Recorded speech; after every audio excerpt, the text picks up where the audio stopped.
Please spend the night with me. Let me touch your dangling oranges. I haven't touched a woman in so many years. The billionaire boss said to his maid after he walked in on her naked. Nathan couldn't take his eyes off her. He held his gbola so tight like his life depends on it. Doris thought he was gay. She has been working with him for 5 good years and she has never seen him with any lady. He only talks about work. What do you say, Doris? Will you spend the night with me? Nathan asked again, pulling Doris' attention back to him. She came back to reality, took the towel on her boss's bed and said shyly, I haven't done it in a while too. I'll think about it, sir. Nathan stood there staring at her with lust in his eyes. How much do you want? $1 million. Name your price, I'll give you anything. She smiled timidly. It's not about the money. Then what do you want if not money? Your love. Can you love me? Doris asked. She saw uncertainty in his eyes, but he said yes. And before she could say Jack, he placed the soft lips on her and kissed her so tenderly. She couldn't resist his soft lips. She closed her eyes gently. She didn't even know how to kiss properly, but she followed his lead quietly. He was gentle. He handled her with care. He placed her gently on the bed. He withdrew from the kiss. Doris opened her eyes and saw him staring at her, lovingly, lustfully. She doesn't have an answer yet. Are you sure? He asked Doris, and she nodded. He kissed her passionately again this time, and they awkward afterwards. He kissed her on her forehead after they were done and muttered out a thank you. It was the happiest day of Doris's life. Did he just kiss me on my forehead? Does that mean something? She was so happy. He slept off immediately, but she didn't. She was sleeping next to him. It felt so surreal. She has been dreaming of this day since the first day she set her eyes on him, and the moment is finally here. Nathan, my love, she said quietly. She has been in love with him for a very long time, and now she's sleeping next to him. Doris came to the city from the village to support her family. Her dad was very sick and his health was deteriorating. She had no other option but to come to the city in search of money for his hospital bills. Luckily for her, she was directed to a company that gets jobs for people like her, new to the city. That same day, they took her to Nathan's house. When they got to the gate, Doris couldn't believe her eyes. The house was so huge. The man from the company took her inside the house and introduced her to Nathan. He is your new boss, he said. She stared at Nathan for more than 2 minutes. She didn't realize how awkward it was getting until the man from the company shouted, "Can't you greet?" "Good afternoon, sir," she shouted. "How are you?" Her new boss asked. "I am fine, sir," she replied. They finalized the deal. She signed some documents. He showed her to her room. That night, she kept thinking about him. He's the most handsome man she has ever seen. Even her ex-boyfriend that took her innocence isn't as handsome as he is. She started working in the house as Nathan's house help. She didn't see him much. Nathan worked day and night and he doesn't have a life outside of work. All Doris did was cook, clean the house and sleep. She could eat anything she wanted. She even started adding weight. Her heart started growing bigger. Her hips got more curvier. Nathan saw all of this, but he comported himself and focused on his work. And it kind of bothered Doris because she wanted more than a boss and employee relationship between she and her boss. They only talk once a day, and that's in the morning when they see. In the evening, Doris is always asleep before Nathan comes back from work. And Doris was slowly falling in love with Nathan, and she knew that her feelings will pie in her. She doesn't have the courage to tell it to him. The fear of rejection made her keep her feelings all to herself. Doris's friend, who is also a maid in the same estate, got to know of her feelings for her boss. "Ah, you love your Oga Nathan?" Nini asked Doris one day. Doris didn't say anything but blush, and Nini took her silence for an answer. "Have you told him?" she asked. "I can't tell him, oh. Can't you see that he's a big man? Do you want him to sack me?" Nini smiled at Doris. "Okay, I'm going to teach you how to make him attracted to you. First off, you need to get rid of all these clothes that covers your figure 8. You need to seduce him." "Ah, seduce him, ke? I can't though," Doris said timidly. "Do you want him or not?" Nini asked fiercely. "I do," she replied. So if you want him, then follow my lead. That day, Nini went into her room, brought out some very fancy dresses and gave it to Doris. Take them and make sure you start wearing them whenever your boss is around. You have a very fine shape. I'm sure he won't be able to take his eyes off you. Doris nodded. She doesn't have the courage to do what Nini is telling her to do. Doris, you have to go for what you want, okay? She smiled, thanked her holy friend in the city, and went back home. That day, she waited for Nathan to come back from work, but didn't wear the skimpy dresses. Good evening, sir. You are welcome, she said to her boss. How are you, Doris? And why are you still awake? Nathan asked. I don't feel like sleeping, sir. She ate up his food and gave it to him. She blushed. That was the longest conversation they've ever had. Nathan was low-key glad to have a maid like Doris. She's very stress-free, unlike most of his past mates. They either steal from him or try so hard to seduce him.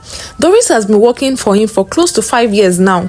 He doesn't say it's much, but it's graceful to have someone like Doris around his corner. Doris still didn't take Nini's advice. She was too shy to do it. It is against her values and her morals, but she really likes him. She has been in love with him for a very long time. She thought long and hard and decided to let go of the thought of seducing him. On Doris's birthday, she turned 25. She was really excited. She wanted to look good, if not for anything, for herself. Big 25, she said to herself. Nini had called her exactly by 12 a.m. to wish her a happy birthday. Thank you, Nini. I'm so glad to have you in my life. Duh, Nini said across the phone. Babe, make sure you dress so classy today, okay? Because you are a maid doesn't mean you should look like one, especially on this day. Today's your birthday, so dress nice and feel nice, Nini said to Doris. She smiled and hung up. She took her bath, took the dresses Nini gave to her, and an idea came to her mind. She ran to Nathan's room to use his expensive perfumes. I want to smell like him, she said. She took the perfumes and was admiring herself inside the mirror. She suddenly felt someone's presence. Boom! It was her boss, Nathan. Shocked, she let go of her towel, and that was how Nathan saw her standing in his room, naked. Nathan couldn't believe his eyes. Doris's dangling boobs. He could see her big ass from the mirror. Oh my god, this girl has been hiding all this. She's so endowed. He was so engrossed in looking at her. He became so desperate to knock her. He couldn't hold himself anymore. He hasn't nagged in a very long time. He lustfully asked her for okwe. She eventually agreed to okwe him. They did it, and it was just as if Doris was a virgin. She was so tight. He kissed her forehead and slept off. Fast forward to the present, Doris woke up to Nathan's morning greeting. Good morning, princess, he said. She couldn't believe her ears. Princess? She shyly smiled at him. I want to ask you a question. Are you a virgin? Doris smiled, looking more shy this time. No, I've done it one time with my ex-boyfriend in the village. Oh, that explains why you are so tight, Nathan said. I'm going to head to work now. He opened the drawer beside his bed, brought out an ATM and gave it to Doris. This ATM has about 300 million, I think. Use it to buy whatever you want. He got ready for work and left, and that was the beginning of their love story, Doris thought to herself. Doris was so excited. She spent her birthday in her boss's bed. The best birthday ever, she said to herself. She called Nini happily and told her the entire story. Nini screamed happily.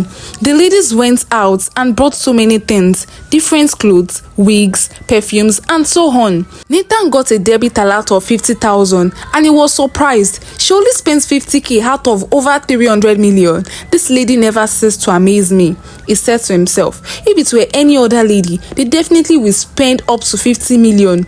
Doris is a special one.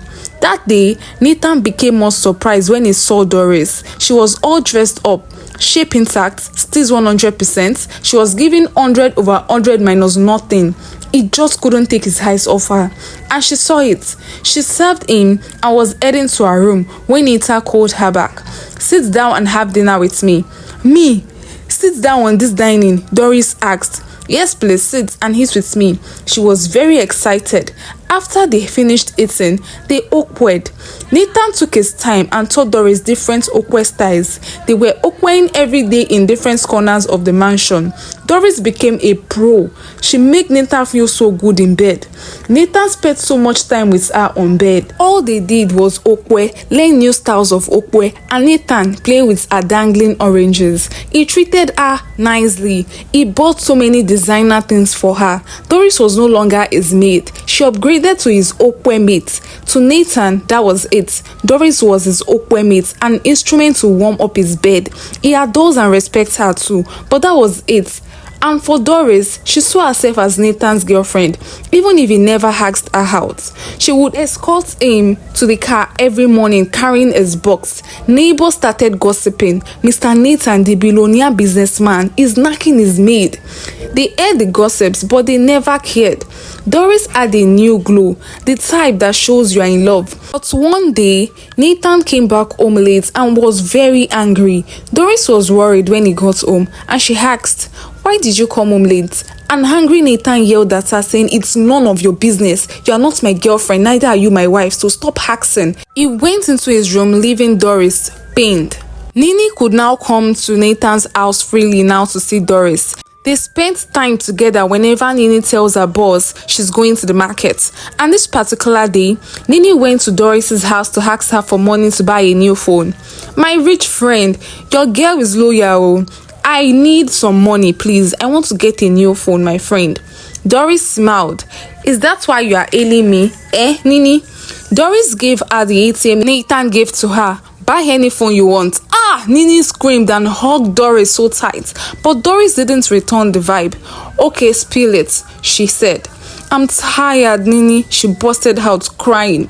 "I feel like Nathan sees me as his awkward mate and nothing else. Am I not beautiful enough? Why doesn't he want to make me his girlfriend? He's so comfortable with asking for awkward, but he questioned my place in his life when I showed care for him. He told me I'm not his girlfriend and I shouldn't act as one, but he's awkwarding me back to back. Is it fair?" Nini became sad instantly. She doesn't like to see Doris like that. She hugged her and asked, "Do you love him that much?" "Yes, Nini, I love him so much, but it's hurt. That feeling isn't mutual." Doris cried so much.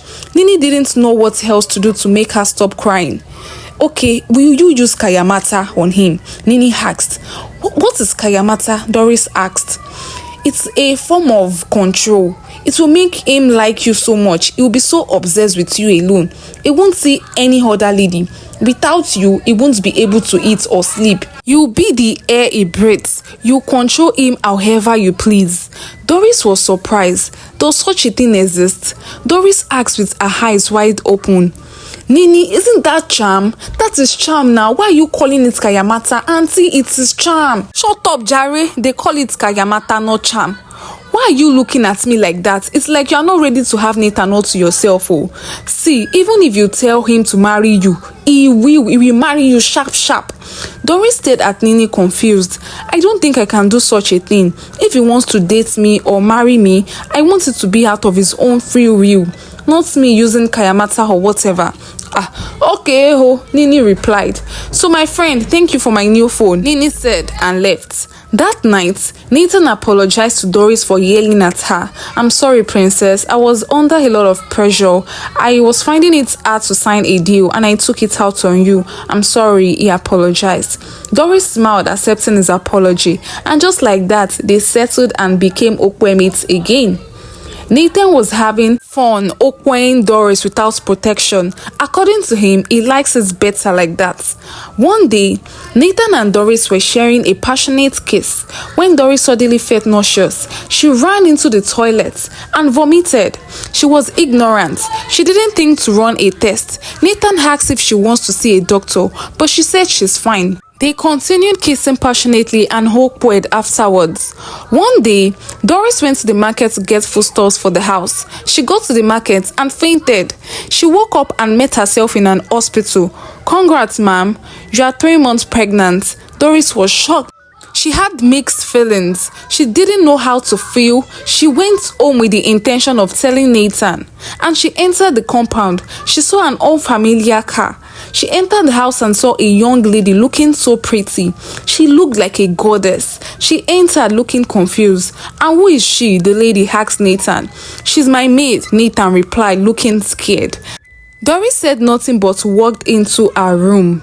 Few minutes later, Nathan came to her begging her to be quiet. "She's my fiancée," he said. Doris was shocked. "Doris, I'm sorry, but whatever this was between us, it's over. You can have all the money in the account to yourself." A shocked Doris stood in the room, pained, confused. She touched her stomach. "My child," she said. "No, I won't be used like this, if not for anything, for my child." She sat down and started crying. "What am I going to do?" "Kayamata," a voice whispered to her. "Kayamata it is then," Doris said. So you guys, let's watch out for the next part of this story. This story is going to have a part 2. Let me know in the comment section if you want the part 2. Let me know what you feel about this first part of the story. Thank you so much for always watching my stories. I love you guys so much. Please do not forget to support this channel by leaving a comment, by liking, and by subscribing. So every time I post a new story, you are going to know. Tap on the notification bell so every time I post a story, you know. Thank you so much, guys. See you guys on the next part of the story. Bye.